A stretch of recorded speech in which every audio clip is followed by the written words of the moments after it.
Bonjour les Sagittaires, bienvenue pour cette lecture de la porte intérieure qui propose de mettre ici en lumière ce que vous vivez actuellement et de vous donner des clés d'introspection et pour avoir des clés pour aller davantage vers vos buts. Voilà le but, on va dire, de ce tirage. Allez, quelle est la préoccupation? Quelle est la préoccupation des Sagittaires? Quelle est votre préoccupation? La préoccupation des Sagittaires.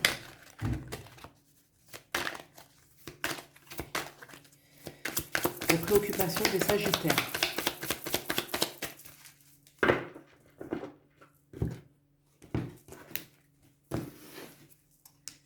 Et on a donc comme préoccupation le roi de challenge. Très bien. Roi de challenge, c'est le roi d'épée, pardon, parce qu'ils ont une autre appellation. Alors, les ressources. Vous avez la reine d'épée. Donc là, déjà, on a le couple. Il y a un bel alignement pour vous. Ensuite, quels sont votre état actuel, du coup, par rapport, on va dire, vos énergies, par rapport à vos préoccupations, par rapport à vos ressources? Est-ce que vous êtes aligné ou pas, les Sagittaires? On a la reine de bâton. Donc là, déjà, on est sur des rois des reines. Très bien. Alors, qu'est-ce qu'on vous conseille de mettre de côté, les Sagittaires? La roue de fortune. D'accord? Ensuite, le conseil qu'on vous donne, les Sagittaires. Le 5 d'épée. Pour aller vers le 9 de denier. D'accord. On va demander un petit bonus à l'oracle Murmure de Ganesh, qui est une merveille de sagesse, et qu'on ira ouvrir à la fin du tirage, retourner à la fin du tirage. Pour les Sagittaires, un conseil, un petit bonus, on ira voir à la fin du tirage. Alors, je prends un instant pour rentrer dans l'énergie du jeu.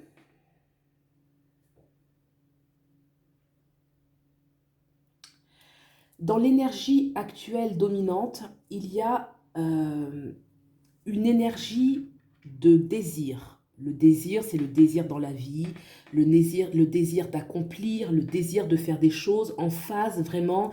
Vous savez, quand on a du dynamisme, de la vitalité, une envie vraiment de danser avec la vie. Hein, c'est un petit peu l'image que j'ai, le ressenti que j'ai avec cette carte. Donc, de prendre plaisir à ce que vous vivez. Vous sentez qu'il y a de l'énergie et qu'il y a des choses à faire avec cette énergie.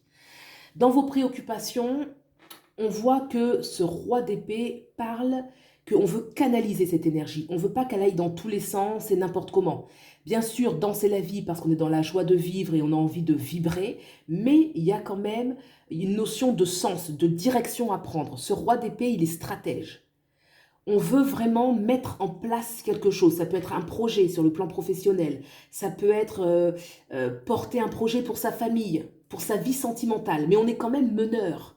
On est quand même celui qui va donner la direction à prendre. Et dans vos ressources, très intéressant, on a cette reine d'épée. Donc là, on a le couple, le roi d'épée, la reine d'épée, qui montre qu'il y a une grande complémentarité, que ce soit dans vos aspirations et que ce soit dans vos possibilités, dans vos ressources, ce que vous avez. Vous avez une capacité de faire des choix, de trancher, de laisser derrière vous des choses qui peuvent être importantes.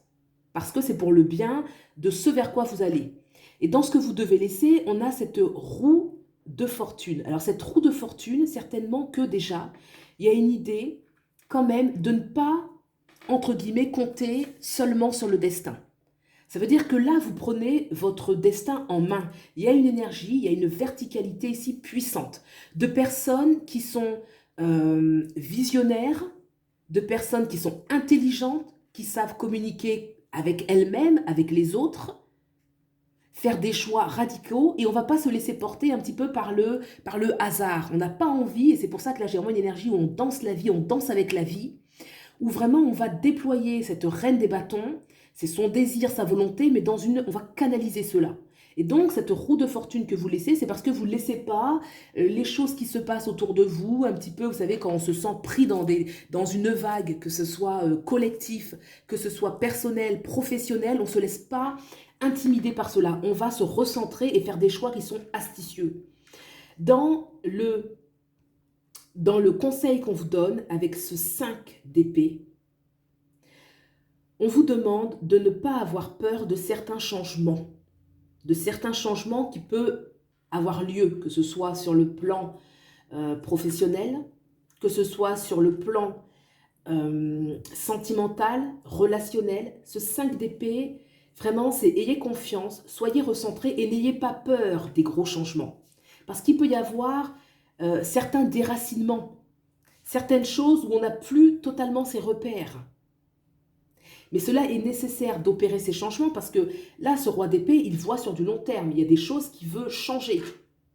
Et ce changement, avec cette reine d'épée qui, elle, c'est pareil, elle a une capacité de communiquer, de trancher. La reine d'épée, c'est celle qui ne s'encombre pas de ce qui ne l'arrange pas. Donc forcément, ces deux énergies, avec toute cette force que vous avez actuellement, les Sagittaires, va amener à des changements de fond. Et là, on voit qu'il y a une énergie un peu de changement de cap, de changement soudain, profond. N'ayez pas peur aussi de votre propre force.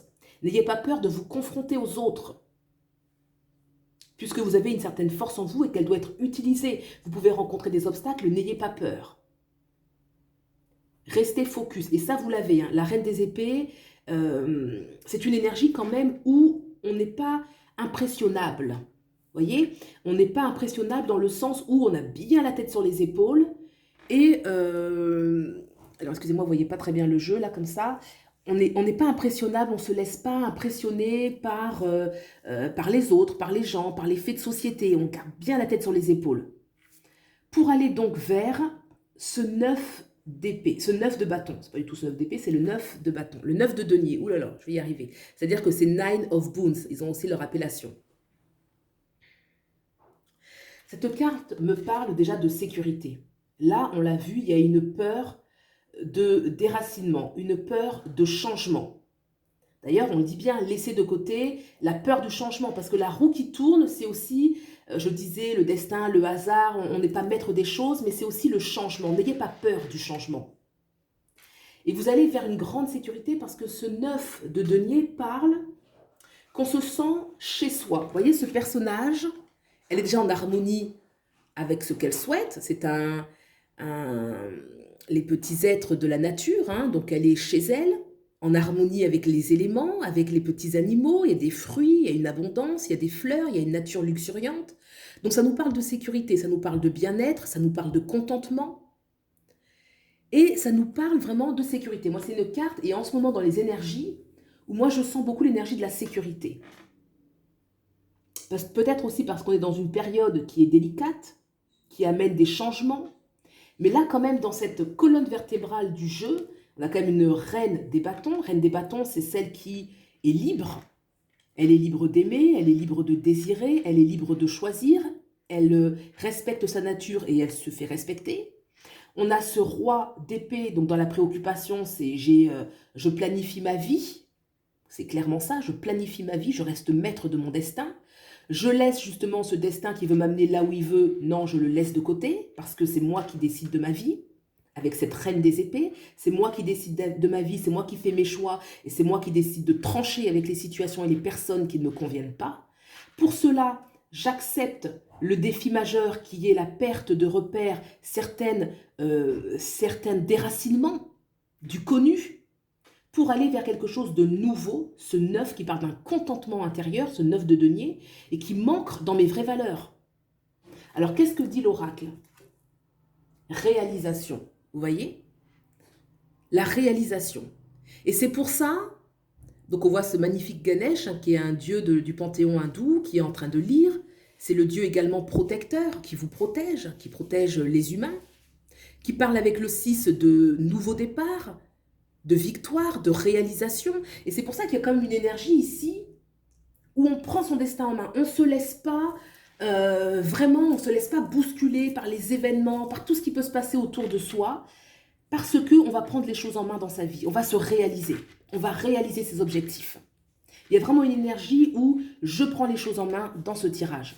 J'espère sincèrement que vous avez trouvé quelques pistes de réflexion, d'introspection. C'est vraiment le but de ce tirage. Prenez bien soin de vous. Et puis, je vous souhaite le meilleur et je vous dis à bientôt. Au revoir.